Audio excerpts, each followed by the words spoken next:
Hi everyone, my name is Brett Ari Fischer, also known as the New York City Broker. Today I'm going to share some tips with you discussing the different types of apartments in New York City. And remember to contact me if you're looking to buy, sell, rent, or invest in residential or commercial real estate in New York City. So let's start off with what a studio apartment is. A studio is a one-room apartment that serves as a living room, bedroom, and kitchen all within 4 walls. Only the bathroom is officially separated by its own set of walls.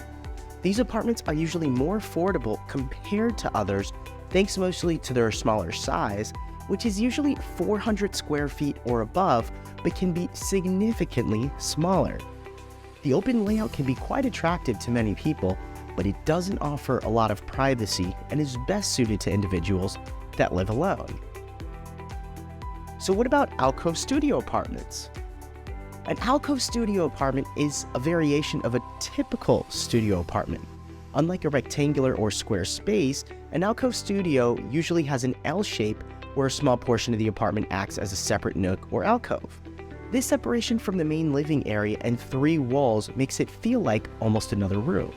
That portion, especially sectioned off for a bed, offers a bit more privacy compared to a regular studio apartment. The separation can be made more prominent by placing a bookshelf or installing a flex wall as long as it's within the DOB guidelines. It can also be costlier compared to a regular studio apartment. One-bedroom apartments. One-bedroom apartments have a separate bedroom that's at least 80 square feet in space and more than 8 feet in length, width, and height, the 8 rule, though there is some leeway when it comes to height. These apartments are, on average, larger than studio apartments and offer more privacy. They also command a higher price for the rent on the market. 2-bedroom apartments. As the name suggests, a 2-bedroom apartment has 2 separate bedrooms and must have at least 1 bathroom, whether it's an ensuite or not. Each bedroom must follow the habitability code for space and natural light and air. It can also have a wing layout with 2 bedrooms separated by the common area, 2 wings. 3-bedroom apartments. A legal 3-bedroom apartment has 3 separate bedrooms that follow New York City standards, the 8 rule, and regardless of the layout, the area is usually 1,000 square feet or above. Smaller 3-bedroom apartments are not as common. Each bedroom may have its own separate bathroom and a combined living area. Convertible and flex apartments.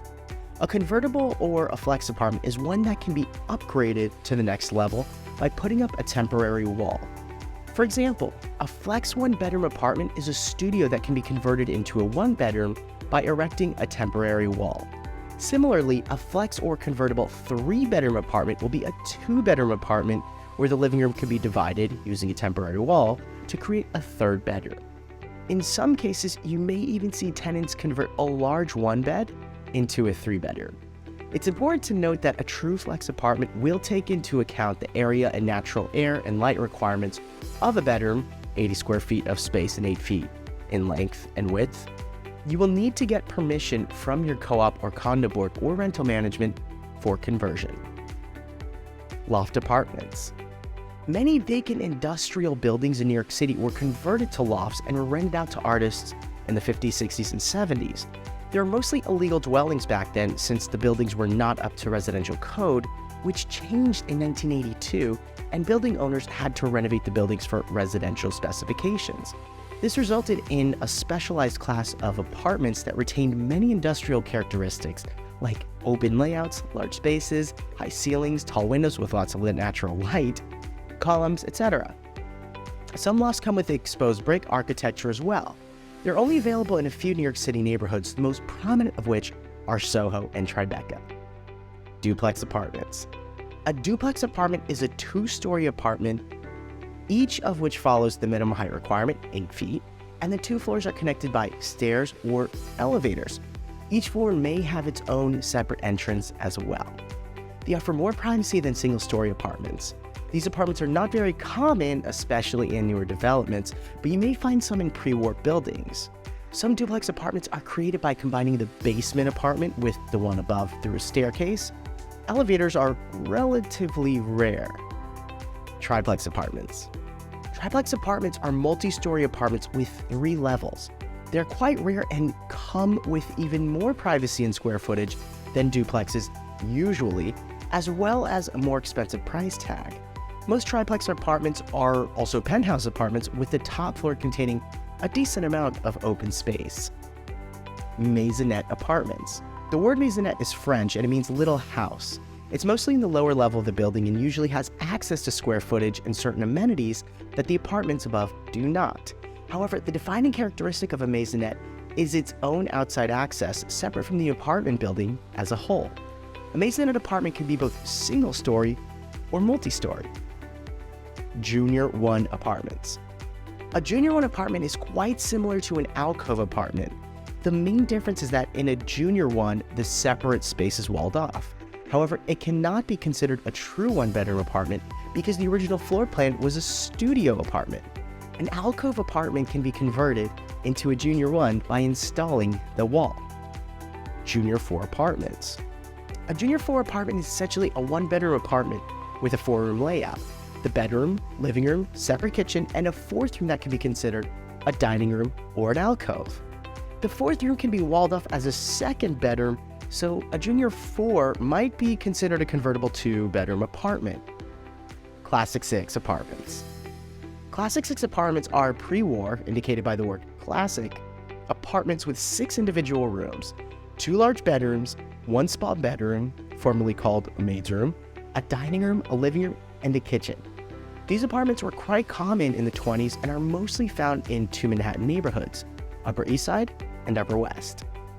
Other defining features of these apartments include the pre-war character, wooden floors, spacious rooms, closets, etc. Railroad apartments. Railroad apartments get the name railroad from the linear layout, which all the rooms are lengthwise connected with no separate hallway. That's similar to train cars. You would have to go all the way through the rooms to get from one end of the apartment to the other. Most railroad apartments are pre-war and offer more area for the price. Garden apartments. Garden apartments can be found on the ground level of brownstones, sometimes basement apartments, in certain neighborhoods. They've dedicated access to common green space and often have a 1-bedroom layout. Brooklyn has the largest stock of garden apartments. Pre-war and post-war apartments. Pre-war and post-war apartments are classified not by the layout, but by the era of their construction. The pre-war apartment includes constructions between the 1900s and 1945. We can stretch the initial timeline back to the 1880s. The post-war apartments are in the buildings constructed in the 4 decades between the 1950s and 1990s. Penthouse apartments. Penthouse apartments in most buildings are the top floor apartments in a building. They often come with ample outdoor space, great views, amenities, and flexibilities that are not afforded to other apartments in the building. Traditionally, buildings only had 1 floor for penthouse apartments, the top floor, but with staggered construction, a building may offer multiple floors of penthouse apartments, though all near the top. Micro apartments. Micro apartments are a special type of studio apartments that have an area below the common 400 square feet. Floor-through apartments. If an apartment covers the entire floor of a building, it's considered a floor-through apartment. They're quite common in brownstones and townhouses and come with windows in the front as well as the back. This offers great cross-ventilation and ample natural light.